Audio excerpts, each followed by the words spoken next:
Le prophète a interdit d'y entrer. Aujourd'hui, c'est une destination touristique mondiale, Al-Ula, située au nord-ouest de l'Arabie Saoudite entre Médine et Tabouk.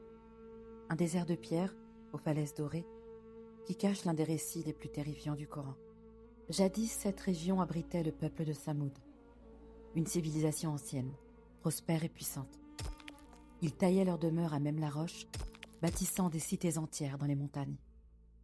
Leur richesse était immense, leur orgueil encore plus grand. Dieu leur envoya un prophète, Salih.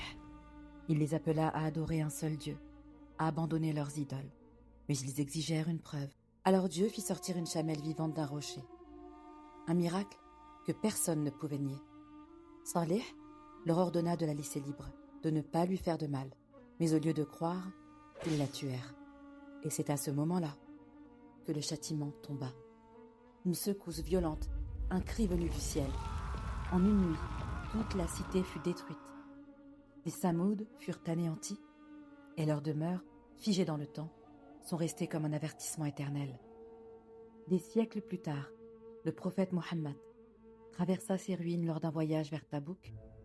Ses compagnons voulurent s'y arrêter, mais le prophète leur dit « Ne pénétrez pas dans les demeures de ceux qui ont subi la colère d'Allah, de peur que le malheur ne vous atteigne comme eux. » Il leur ordonna de ne pas boire de cette eau, de ne pas y prier et de passer en pleurant, car ces lieux n'étaient plus qu'un symbole du châtiment divin. Ironie du destin, aujourd'hui, Al-Ula est devenue une attraction touristique internationale. On y organise des festivals de musique, des spectacles de lumière, des visites guidées parmi les tombes de Samoud. Les hôtels de luxe ont été construits à quelques pas des ruines. Les touristes s'y prennent en photo, rient, admirent la beauté des montagnes sculptées.